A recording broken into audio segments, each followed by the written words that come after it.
I'm gonna integrate a few different things, but it's all gonna be this overarching topic of value, which I'm very passionate about, because value is where success comes from. And so I thought, a great way to start is, why are you guys here? And I don't mean necessarily here because I know it's to sign off on a credit or someone offered you a free beer if you come hear me. But why are you here at UNT? Like, what is your goal of being here? To be a CPA. CPA. Interesting. Thank you very much. That's $1. Thank you. What's another reason that we're here? Anybody? Why are you? This is individual. This isn't a magic answer. Why are people here? Wipe your nose. You have an answer. Why are you here? Yeah. In the future to make money. Future to make money. Yeah. Be careful. See, look at that. Quick reflexes. Oh, we have an answer back here. Why are you here? I'm an international student and I want to Grow in a person, different country. That is beautiful.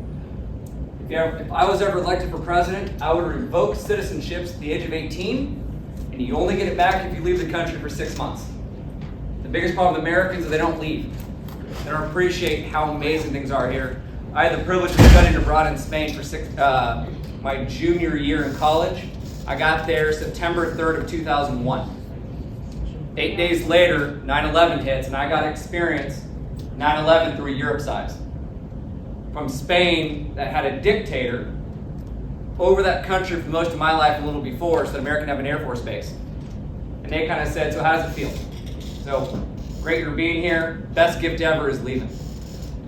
What I'm really talking about today is, I think the reason you're here, kind of along your lines, and CPA, making money, is to find a passion. You're here to get a career, to get educated, so you get a job, but more importantly, to find your passion in your life. It sucks to go to work and hate it. I've met a lot of people who grind and go through it.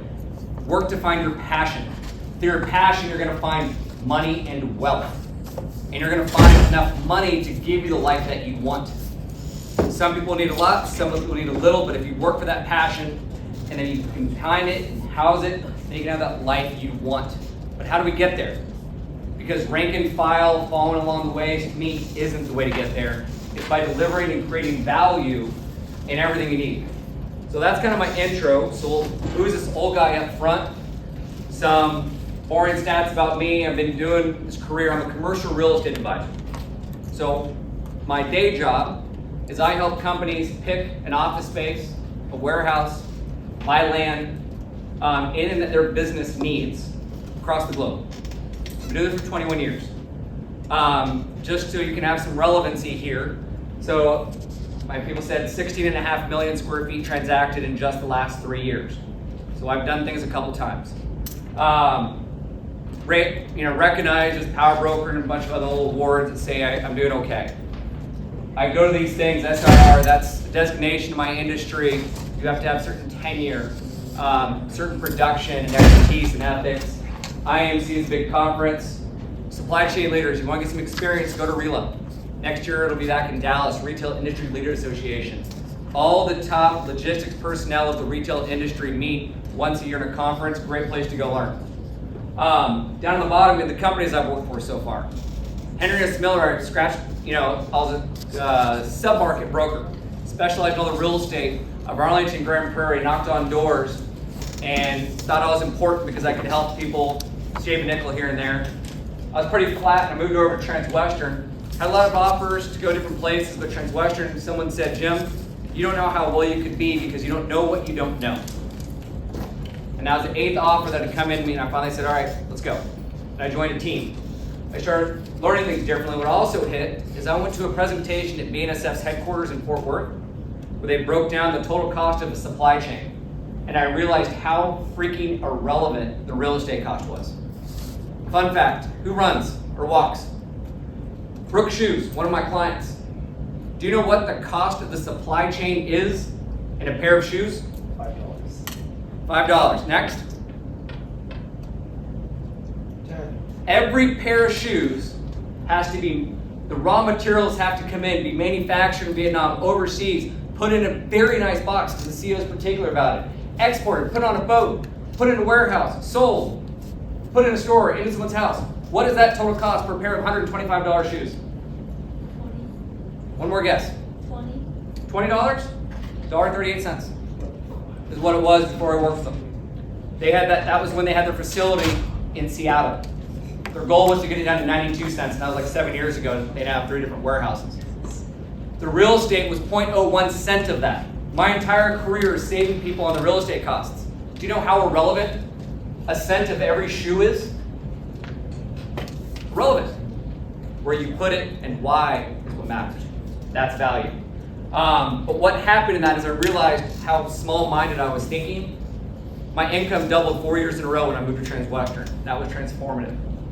Then went on to ESRP, started Emmett Smith Realty, and Emmett moved on. My partners and I rebranded. Gary Woodson is one of my business partners, just doing a humble brag there because he's awesome. And just recently sold that company after 9 years to his national company, Cresa. So, value and facts. Those are a whole bunch of facts. None of you will give 2 hoops later who that is. So how do you be memorable? You know, you're all going to be interviewing for jobs. Leave with something interesting. So let me try that. How do I move this? Let's see here. There we go.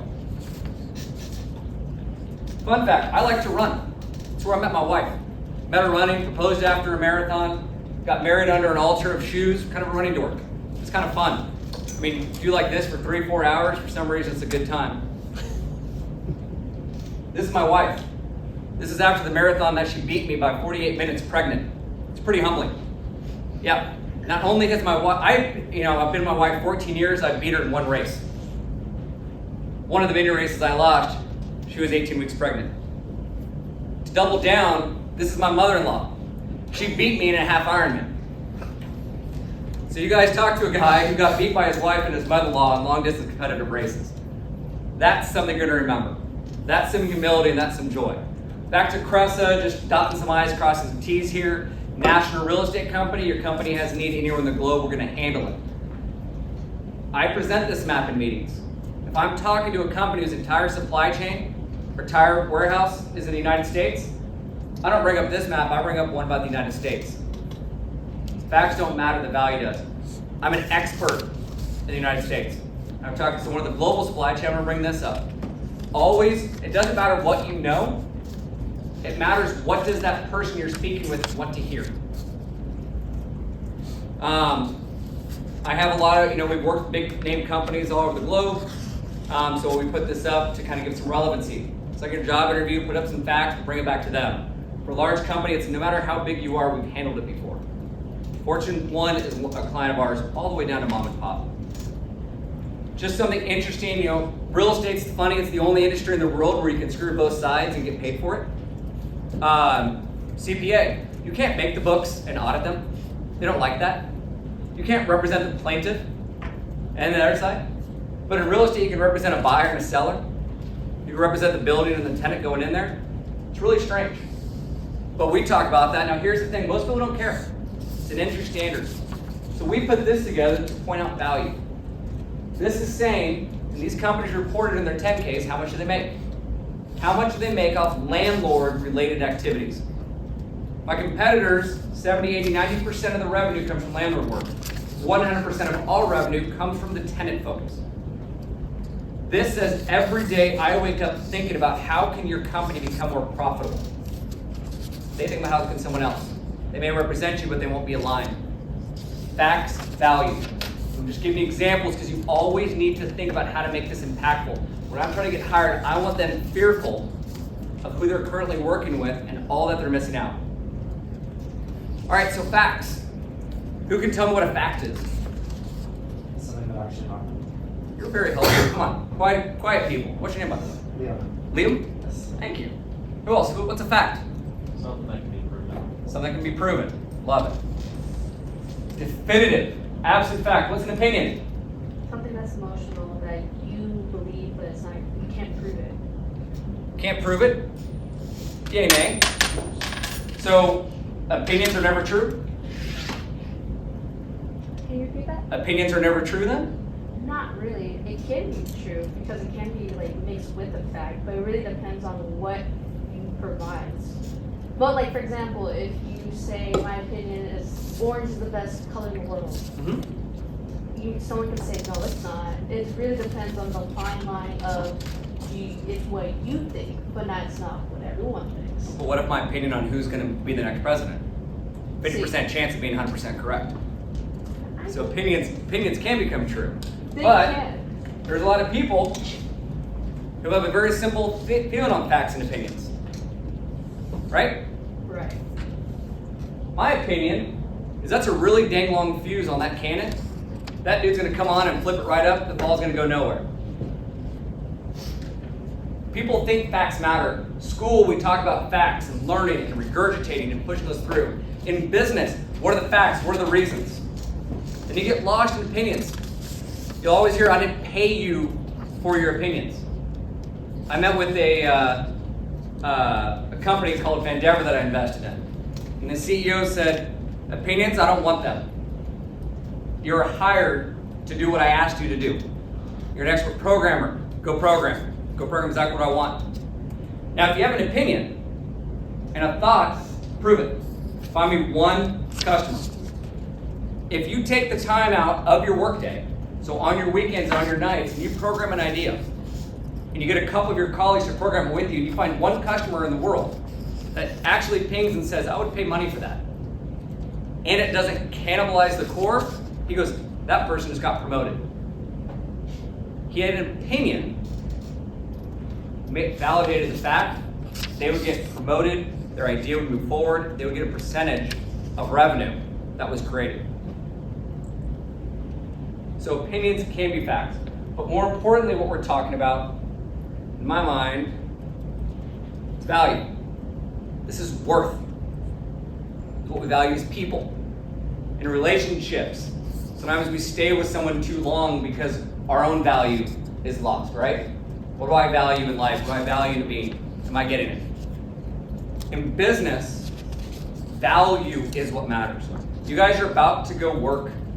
Hopefully, you're going to love it. You may or may not. If you want to get paid, produce the facts. If you want to get hired, produce the facts quickly and tell them. If you want to get promoted and you start your own company, deliver the value. If you have a manager, what's going to make her or him rise up? Because people bring those with them. What is the company looking for? If you cannot describe the value, the worth, in a situation, it doesn't matter. It's the biggest mistake that people make over and over in business. People can care less about a lot of things I say or going to meetings, so I have to make it about them. I'm working with a pet food manufacturer right now, and they said, we're working with the landlord, it's great, it's not a problem. We trust them. They have $1 million indemnity against their heads. I'm like, yeah, it's fine, but it's all good faith. So guys, it's the largest indemnity I've seen in 23 years. Showed me $300,000, and you have a gun to your head during all these negotiations. Do you want to know that everything we ask for can't be achieved? Or do you actually want to have a level playing field so we can actually get this production facility up and running? Well, I'd hit it a little differently. But so value and worth, job interview, work, relationships. If we're talking value, then we can start moving forward. And so it goes right along. Like so, you guys, I always say that moving forward, you have your goals is to make more money. Pretty much everyone coming out of college I've ever met wants at least 6 figures, and they want their first promotion in 3 months, new title thereafter, and move forward. If we want to make more money, in whatever position you're going to do, how do you guys make more money? If it's not your company, how do you make more money? Go above and beyond. Above and beyond, I'll tell you, nobody cares. You are expected. My goal, if I hire you, is to get as much out of you for as little money as possible. You are a commodity in a company unless you prove otherwise. Work hard, be hard. If you look, nonprofit, charity work, which I don't think any of you are in, that matters. Heart, integrity putting in there, it's a different ecosystem. You guys came to UNT and you're busting your butt in supply chain, and I don't think any of you are social workers. Not that there's anything wrong with that, but let's be established what we're here for, right? And so if you're going to want to get paid, why is someone going to pay you more? Yes. What else? For the value that you bring them. If a company's profit goes up,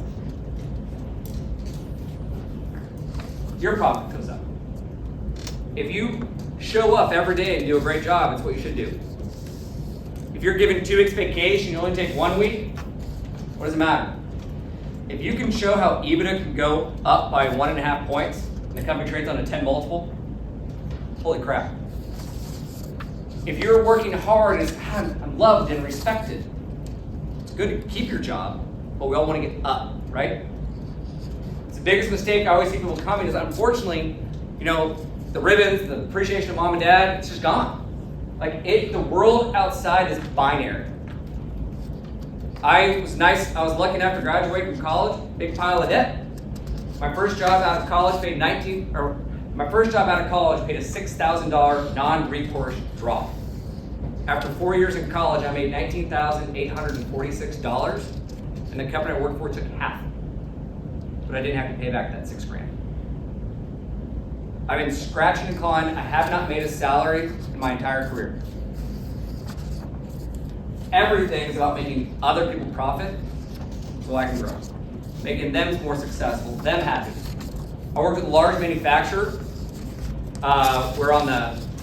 We're actually back in the day when I did both sides. The transaction was held up. It was a tenant was gonna have to move out early. Or actually, no, yada, it doesn't matter. Transaction was held up. We were able to validate that the company was gonna net $6.5 million year one if they did this. $6.5 million. Who would like that amount of money? Everybody. This transaction couldn't move forward.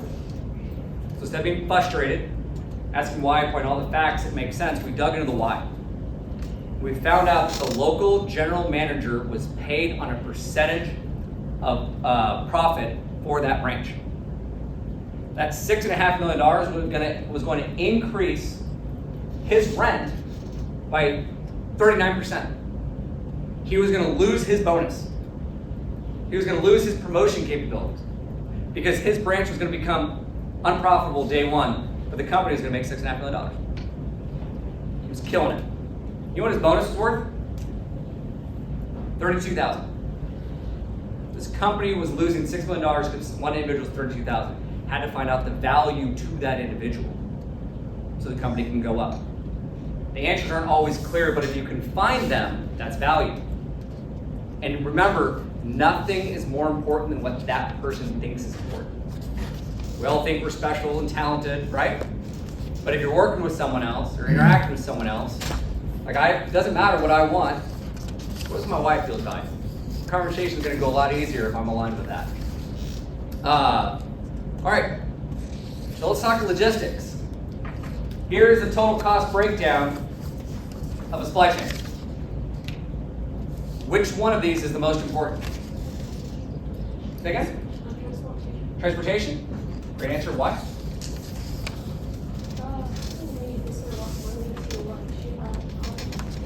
Yes, fuel, trucks, everything else, and it's one of the biggest line items. Anybody else? Pretty easy. It's the biggest number, right? So it's got to be the most important. Any contrary opinions? So I work, what are the most irrelevant ones? Well, risk compliance is there. Warehousing is actually, I think, highly inflated on this particular 15. The most important thing on here is the totality. The least important is one value unto itself. This is how I transform myself from making a little bit of money to making transformative. Companies love to look at this by itself. How many things in your life, if you're riding a bike, it's more important to pedal, it's more important to look forward, it's more important to look around you. It's also important to make sure your tires are inflated, right? If you don't do all of those, you fail.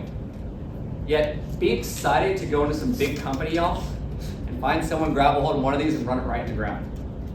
How many of you have driven up to WinStar to go gamble? On your way up there, you're gonna see a Dollar Tree. You're gonna see, they're one example, they got free land. back in the day. Do you know how much money that free land costs to get containers out of the BNSF intermodal or the UP intermodal at South Dallas, trucked all the way up there to get redistributed and sent back out? That's very expensive free land because they didn't talk about the transportation. They may have had a good labor, but that's one example of why are they there? They were there for free land. These some other places. Sometimes it's a great idea. There's a bargain discount store that we worked with. They got one of their superiors said, I don't need to work with a broker. I negotiated myself last time and I was able to move in over 2.5 years. 2.5 years, you grew into a 600,000 square foot warehouse. Deal of the century. He was 4 zones outside of his receiving point. He was losing $1.85 per year on transportation costs because he focused on one aspect. So the totality of the situation, that's why sometimes you're doing a project, ask the why. I get very frustrated when I'm not sure what to do. I'm incredibly pissed off if somebody tells me no. I'm okay if someone says we can't. I don't think that sounds good. But you wouldn't tick me off if you tell me no, especially negotiations. It's ignorant, it's problematic, and it's not helpful. Most people will tell you no in life. In that job interview, that relationship, that business opportunity. No, you guys fight through the no. How many of you guys are in relationships? Got a handful, right? So, girlfriend, boyfriend, when you tell they're upset, you come, hey, how are you? And they go, fine. They're like, oh great, can you give me a beer? I'm going to the couch. How well is that going to go? Right? You know something's wrong. You know in that relationships, you tried a little different angle. Hey, last night was a little awkward. That conversation came through. How are we feeling? Oh, not that big of a deal. Maybe try a different angle. You gotta peel back that onion to get to the problem. Think about that in business. Hence the word no. Why can't you? Why can't you say yes? What's keeping you back? Keep in mind, you guys, in any negotiation, any business situation, any personal situation, sometimes the best answer is another question. Someone tells me, well, how much money are you going to save? Great, I'd love to get in that. Can you tell me what your company did last year and what affected that growth the most? Change it on them. Start finding, so you're in that relationship, they're upset, ask a different question. Peel back that onion, you find the answer. And how many of you guys, the biggest thing I struggle with constantly is somebody asks me a question, I answer it through my lens, right? Not through theirs. If you ask questions, you get to the why, and that's where you're able to figure out the value, and that's where you get to the success. Like in a job interview, someone's interviewing, what are you looking for? How's that person going to help your company? All right, so if I'm here to do that role and I do it really well, how does that really make a change? What can I do more? So let's look through that. And so I'm going to change topics here. Who's instantly bored as I click through some of these, right? A whole lot of data on a screen, I'm bored. So now let's talk about how to illustrate value. And I'm going to layer in the supply chain. Oh, that was illustrating a point of value. The client yesterday was very happy paying $727 when they didn't realize it. Walked them through a math equation and showed how they could spend $350 a year less. Let me go back up here. All right, this is one of my favorite tools. This here is the that wheel in motion. I use this in almost every meeting I have, almost every account. One thing too to help you all in business, the higher you get up in a business, the lower you talk to a child. There's 2 commonalities. Less words, more pictures, quick conclusion. Don't ever read a chapter book to a kindergartner or first grader. Don't ever go into an executive presentation with a lot of words on the slides and a lot of ideas, a lot of opinions, and a lot of where we can go. Get to the point fast. If you want to make money, you want to get promoted, you want to be valuable, you want to be heard, make about them quickly. This here, in my world, what's your name? Aiden. Aiden? Yeah. Aiden, all right, so Aiden, he's with Ford. Aiden, you asked me to look at these 9 cities. How about we hop on a plane and go drive around each one of them and see what we think and collect facts as we go. As a public traded CEO, does that sound like fun? Not in the least bit. I'm already fired. Before I got out of my question. But instead, remember that supply chain wheel? Look over here. I've got labor, supply, cost, sustainability. Then I've got crime, median house listing. It's climate's like, well, is labor going to be there when I get older?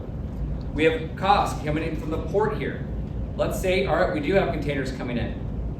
Because I built this in Tableau, notice instantly things are changing.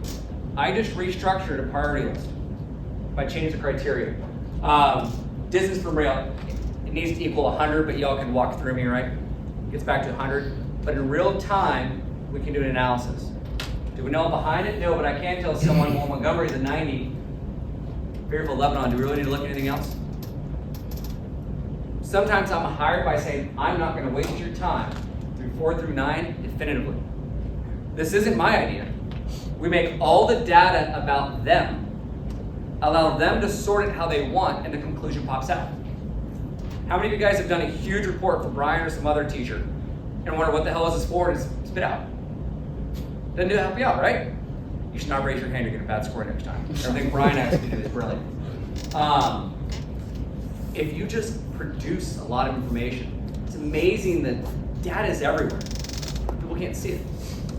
If you can simplify it, it's great. How many of y'all know how to use Tableau, Power BI? 3 of you guys? So like personally right now, I'm looking for a $60 an hour side contractor to help me do this better and faster. If you want to go into a presentation and blow somebody away, give them something new they haven't seen. Tableau is visualized Excel. Excel's boring. Excel's lost. Pretty pictures, uninterested people get pretty excited. And do you guys see just how that, when you're talking to someone and you do something and it moves over and you're gonna have these little, it refreshes and lines move, you're brought in. It's interesting, right? But you guys, this is the supply chain. And we can re-put in the different numbers here to show, to any variable that somebody wants and make it about them. At the end of the day, I'm gonna negotiate a real estate transaction. Remember that 1 cent the shoe? Real estate, give or take 4 to 6% of a company's bottom line. When I'm talking to people, I say, you're interviewing and competing me against a bunch of people to fight for 4% of the bottom line. A month of rent, 50 cents in rent does not matter. But what I can guarantee you, look at the difference of LaGrange versus Montgomery. Rent may be 4% of the bottom line, but if you put that in the wrong place, it's going to destroy the 96. Or we can leverage it for more. How many things in life do we think about that? If you're going to tell someone it's a bad idea, hey, you've had a lot of drinks, let's sit down, right? Nobody listens when they're drunk, so that's a bad example. But when you can think about how to make it about them, how to get to that conclusion clearly, now we have something. Another fun thing we do, make it about them. And what I do for a living, again, because that real estate's so small, I need to be able to articulate how I'm going to help people through that. How do I make it about their company? You can't have, if you have the latest point, transportation is most important. If you have the most perfect spot to put a logistical hub and you can't get a single person to unload those trucks, you don't have a good solution. So that's why we have to know what all sides are doing. So here's an example where we look at labor supply. There's a lot of companies out there that have labor analytics, and MZ is a very standard thing. Kind of upload it and look fancy. The problem is, notice here in Lebanon, Tennessee, the way that I designed this is an old one, so bear with me. But it says there's 6,600 industrial workers in Lebanon, Tennessee. So if you go there, look at all around it. I highlight, look how close we are. We break it down to the block group level so you can see it. Very fancy, right? Most companies will just say, look at this. Here's a fact. There's 6,600 people. But certain facts like I had to absorb. I'm 5'9", not very strong. I'm just not going to get a supermodel, right? Certain facts. There's a pool of people that I'm after. Just like when they go on here, this is the wage where it didn't matter. If a company's actually going to pay, let's say they will pay $18.50. Watch when we go from 6,600 down to 44. 2,000 people are just wiped off the board. the density changed. The ranking, this one is a little fast so you didn't see it. The ranking changed. This isn't facts. We now, by adding a basic filter and thinking about what's gonna matter to that company, the company is gonna say, if I establish my place there, will I be able to get people at the budget that I need to pay in the quantity that I need? Y'all, Wayfair, you know that company? What's the average turnover of a Wayfair employee? Or what's the percentage of turnover of their workforce in a warehouse? 40%. 40? It's over 90. Lugging around heavy boxes is hard. Call centers. They sometimes have 120% turnover because call center is such a hard, demanding job. And so you will have an analysis of how many workers are there, and then they're going to churn through. If you're just on a 5-year lease and there's only a 3-year labor supply based on how you burn through people, it doesn't matter what your rent is or what you're going to buy that for. Your company can't be successful. And so you connect the dots. And so, yes, I'm taking this on a real estate perspective and showing you, but the beauty of a supply chain is there's so many different aspects of it. Some of you are going to be in sales and brokerage and analysis and strategy. You can't forget how it's intertwined. And if you stay very much in your lane, you're going to be paid very much in your lane. If you're able to break through and show how your lane can correspond with others, start asking you facts, that's how you grow, and that's how you can turn this education into extreme profit. And the other fun fact I'm sure you figured out is your first job may not be your career, and that's the joy. I'll touch on that in a minute. But again, make things about the people. Here's a fun supply chain. So, had a client that was down in DeSoto. They do building products. This is 5 years ago again. We, because I use these for clients, you always use old stuff, the data's wrong so you don't get sued. But he said, hey Jim, we're realizing that traffic's becoming a problem. And it'd be great with all the housing building going on that if we could get our higher moving goods to the closer to the end use, we could turn more and make more. He goes, I feel the most growth is up in the Frisco North area. So let's go put up a new DC there, like a small DC of just their high level stuff. And I said, great, are you sure about that? Now keep in mind, that's a done thing number one. I get paid if they do something, right? Finally, he said, go do something. Let's go buy or lease that. I get paid. Mortgage is done. Kids are fed. I'm an idiot, and I said, why are you going to do that? Right? I slowed down my own money. But again, think differently, be different. You can actually make more. And so I asked why. He goes, well, I'm pretty sure that's the growth. And I said, pretty sure? We're going to need 4 acres. It's going to be over $10 a foot. That's $430,000 per acre. 1.6 million. We're going to have to build the building at another $8 million. We're going to lease it at $15 a foot on that 40. Are you sure? And by the way, Brian and I were discussing mental math. It's pretty important. He always joked, he said in a presentation, somebody said we were going to save $1,846,942. Nobody cares. If you're over 2 commas, round. And then round down, and that way you don't look incompetent. Never overshoot, because then you're lying. But undershoot and sell a story. But 2 commas, when you're past it, lose the change. And then in mental math, just round around like I did. Hey, so we're $12 million here on a maybe. And he said, well, what idea do you have? I'm like, I don't have a freaking idea. I just know that's not the best idea. I know that we're going to get to the 11th hour, and you're going to have doubts. And what's very bad for me is your doubts because I don't get paid. If I work this for 8 months, and we get to the end and you don't sign, I've lost 8 months. I now can't pay my mortgage and feed my kids. So your indecisiveness 8 months from now is going to penalize me. Now, this is a conversation I have more in my head because the client doesn't care, right? They want it about them. But are you thinking that way for yourselves? It's okay to be selfish. I am selfishly unselfish. I team with everyone in my office. I share revenue. Why? Because it helps. Everything I do, I have a teammate so that I can go on vacation. I make less on every transaction so that I have freedom, and so I have another set of eyes looking at everything. I'm not giving away my money. I'm investing in other people to help me out selfishly, right?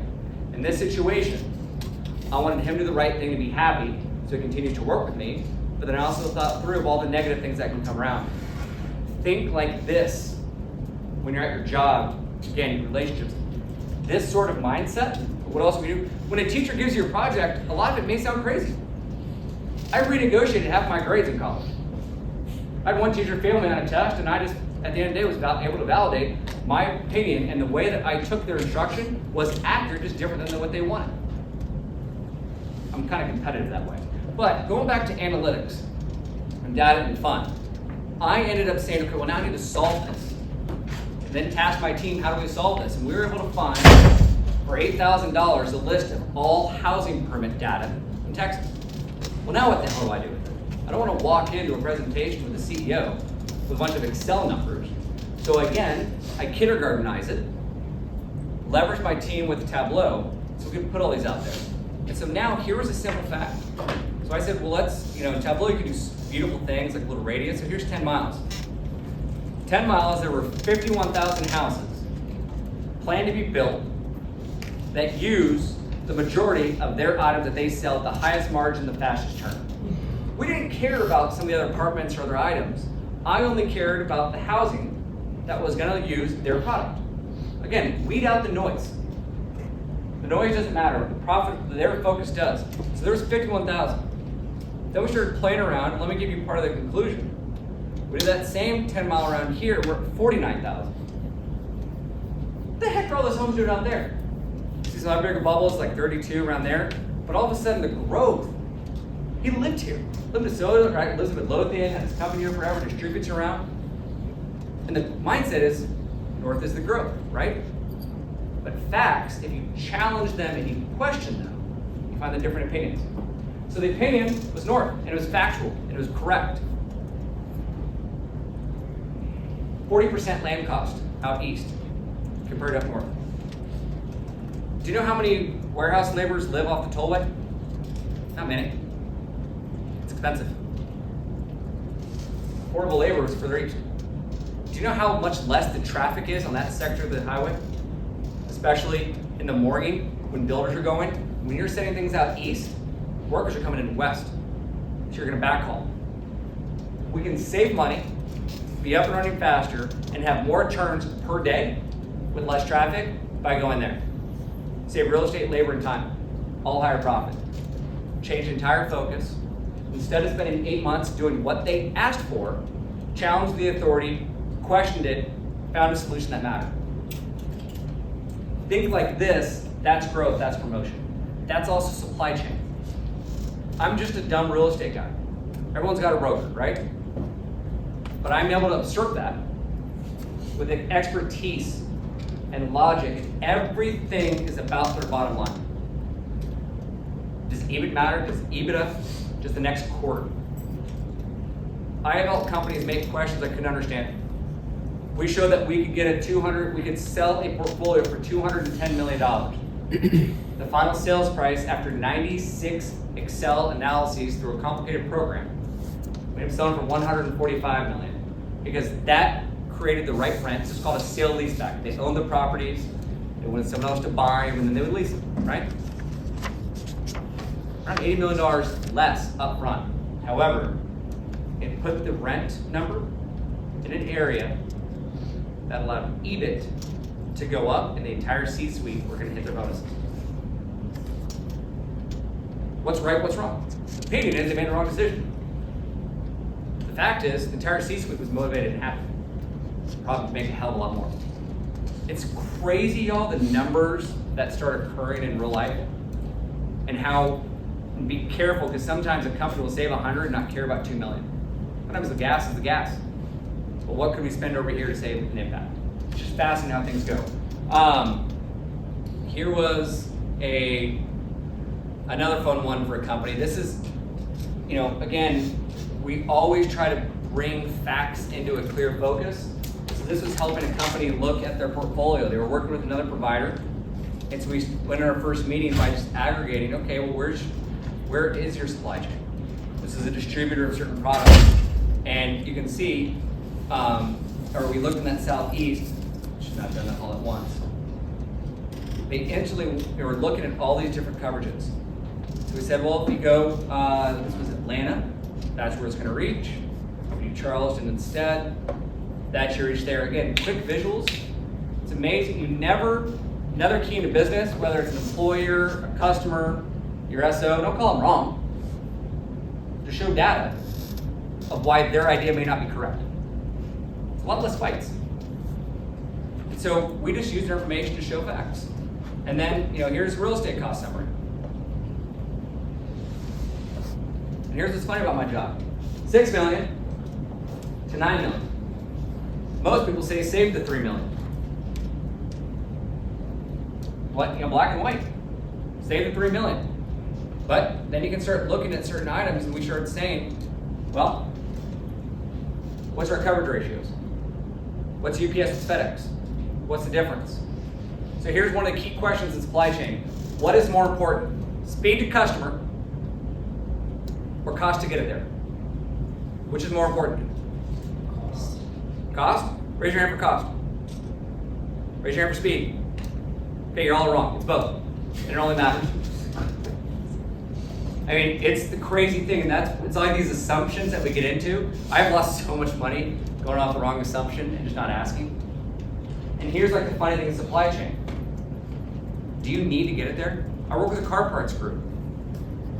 They need a typical aftermarket car parts person knows that they're going to work on their car Friday, Saturday, Sunday. They want to be on their computer when they're bored at work Monday, Tuesday, Wednesday and order that new headlight, that new deal here.